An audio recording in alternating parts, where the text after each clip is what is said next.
अगर आप भी लेना चाहते हैं देश दुनिया की तमाम जानकारी तो आज ही सब्सक्राइब करें हमारे चैनल को। साथ ही नीचे दिए बेल आइकन को जरूर दबाएं ताकि हर अपडेट आप तक पहुंच सके। नमस्कार, प्रवासी न्यूज़ नेटवर्क और आप सभी का स्वागत है। नफ्ताली बेनेट ने रविवार को इजराइल के प्रधानमंत्री पद की शपथ ली। इसके साथ ही 12 साल से प्रधानमंत्री पद पर काबिज बेंजामिन नेतन्याहू का कार्यकाल खत्म हो गया। संसद में बहुमत हासिल करने के बाद दक्षिणपंथी यामिना पार्टी के 49 वर्षीय नेता बेनेट ने शपथ ली।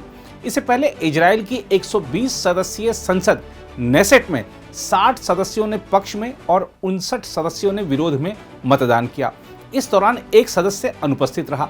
नई सरकार में 27 मंत्री हैं, जिनमें से 9 महिलाएं हैं। नई सरकार के लिए अलग अलग विचारधारा के दलों ने गठबंधन किया है। इनमें दक्षिणपंथी, वाम, मध्यमार्गी के साथ अरब समुदाय का प्रतिनिधित्व करने वाली एक पार्टी भी है।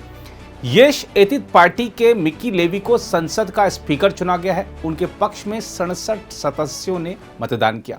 इससे पहले बेनेट ने संसद में संबोधन के दौरान अपनी सरकार के मंत्रियों के नामों की घोषणा की और इस दौरान 71 वर्षीय बेंजामिन नेतन्याहू के समर्थकों ने बाधा डाली। प्रतिद्वंद्वी पार्टी के सांसदों के शोर शराबे के बीच बेनेट ने कहा कि उन्हें गर्व है कि वह अलग अलग विचार वाले लोगों के साथ काम करेंगे। बेनेट ने कहा, इस निर्णायक समय हम यह जिम्मेदारी उठा रहे हैं। इस सरकार के अलावा देश के सामने बस यही विकल्प था कि और चुनाव करवाए जाएं। इससे और नफरत फैलती और देश पर असर पड़ता। लिकुड पार्टी के सदस्यों ने उनके संबोधन के दौरान हंगामा किया और उनको अपराधी और झूठा बताया। अपने संबोधन में प्रधानमंत्री बेनेट ने यह भी कहा कि इजराइल कभी भी ईरान को परमाणु हथियार बनाने की क्षमता हासिल नहीं करने देगा। कौन है नफ्ताली बेनेट? अगर इसकी बात करें तो बता दें कि पूर्व प्रधानमंत्री बेंजामिन नेतन्याहू के कभी बेहद करीबी रहे बेनेट ने उनकी गलत नीतियों का विरोध कर यह मुकाम हासिल किया है। बेनेट एक धर्मपरायण यहूदी हैं, जिन्होंने विशेषकर धर्मनिरपेक्ष हाईटेक क्षेत्र से लाखों कमाए हैं। पुनर्वास आंदोलन के अगुवा रहे बेनेट तेल अवीव उपनगर में रहते हैं। वह बेंजामिन नेतन्याहू के पूर्व सहयोगी रहे हैं। नेतन्याहू के 12 साल के शासन को खत्म करने के लिए बेनेट ने मध्य और वाम धड़े के दलों से हाथ मिलाया है। उनकी घोर राष्ट्रवादी यामिना पार्टी ने मार्च में हुए चुनाव में 120 सदस्यीय नेसेट, जिसको इजराइल की संसद कहते हैं, में महज 7 सीटें जीती थी। लेकिन उन्होंने नेतन्याहू या अपने विरोधियों के आगे घुटने नहीं टेके और किंग मेकर बनकर उभरे।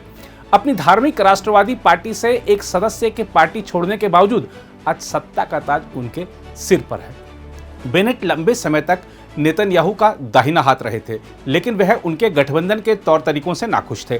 संसद में कम बहुमत के बावजूद वह दक्षिणपंथी, वामपंथी और मध्यमार्गी दलों के साथ गठबंधन कर सरकार बनाने में सफल रहे और इस वजह से आगे उनके लिए रास्ता आसान नहीं होगा। बेनेट फिलिस्तीनी स्वतंत्रता के विरोधी हैं और वह कब्जे वाले वेस्ट बैंक और पूर्वी यरूशलेम में यहूदी बस्तियों के घोर समर्थक हैं, जिसे फिलिस्तीनी और अंतर्राष्ट्रीय समुदाय के कई देश शांति की प्रक्रिया में बड़ा अवरोधक मानते हैं। अमेरिका के तत्कालीन राष्ट्रपति बराक ओबामा के दबाव में आकर इन बस्तियों के निर्माण कार्य को धीमा करने के नेतन्याहू के कदम का बेनेट ने उस समय जबरदस्त विरोध किया था। हालांकि अपने पहले कार्यकाल में ओबामा शांति प्रक्रिया बहाल करने में नाकाम रहे थे। इस बीच अमेरिका के राष्ट्रपति जो बाइडेन ने बेनेट को बधाई दी है और कहा है कि वह उनके साथ काम करने को उत्सुक हैं। बाइडेन ने कहा, अमेरिका के लोगों की ओर से मैं प्रधानमंत्री नफ्ताली बेनेट और विदेश मंत्री याइर लापिड तथा नए मंत्रिमंडल के सभी सदस्यों को बधाई देता हूं। दोनों देशों के संबंधों को और प्रगाढ़ करने पर हम काम करेंगे। उधर भारत के प्रधानमंत्री नरेंद्र मोदी ने इजराइल के प्रधानमंत्री पद की शपथ लेने पर दक्षिणपंथी यामिना पार्टी के नेता नफ्ताली बेनेट को सोमवार को बधाई दी तथा कहा कि वह दोनों देशों के बीच रणनीतिक साझेदारी को और अधिक मजबूत बनाने के लिए उत्सुक हैं। मोदी ने ट्वीट कर कहा, इजराइल का प्रधानमंत्री बनने पर नफ्ताली बेनेट को बधाइयां। हम अगले साल अपने कूटनीतिक संबंधों के उन्नयन के 30 साल पूरे कर रहे हैं और इस अवसर पर मैं आपसे मुलाकात करने तथा दोनों देशों के बीच रणनीतिक साझेदारी को और अधिक मजबूत करने के लिए उत्सुक हूं।